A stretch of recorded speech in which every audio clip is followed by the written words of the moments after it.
తిరుమల తిరుపతి దేవస్థానం గౌరవ ప్రధాన అర్చకులు రమణ దీక్షితులపై పాలక మండలి వేటు వేసింది. టీటీడీ నుంచి ఆయనను తప్పిస్తున్నట్టు ప్రకటించింది. సోమవారం టీటీడీ చైర్మన్ కరుణాకర్ రెడ్డి ఒక ప్రకటన విడుదల చేశారు. అందులో టీటీడీ, ప్రభుత్వం, అహోబిల మఠం అర్చకులు, జీయర్లపై రమణ దీక్షితులు తీవ్ర వ్యాఖ్యలు చేశారని చైర్మన్ పేర్కొన్నారు. రమణ దీక్షితుల వ్యాఖ్యలపై సోమవారం జరిగిన పాలక మండలి సమావేశంలో చర్చ జరిగిందని తెలిపారు.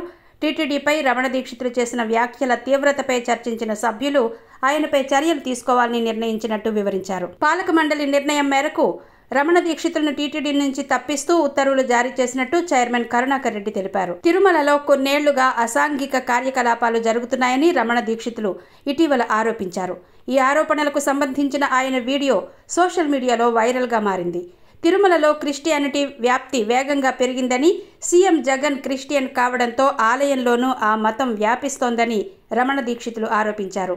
ఈవో ధర్మారెడ్డి సహా సిబ్బందిలో చాలా మంది క్రిస్టియన్లున్నారని విమర్శించారు. ఈవో కుమారుడు చనిపోతే దహనం చేయకుండా ఖననం చేశారని విమర్శించారు. ఈ వీడియో సోషల్ మీడియాలో వైరల్గా మారడంతో రాష్ట్ర వ్యాప్తంగా సంచలనం రేగింది. ఈ క్రమంలోనే రమణ దీక్షితులపై తిరుమల పోలీస్ స్టేషన్లో కేసు కూడా నమోదైంది.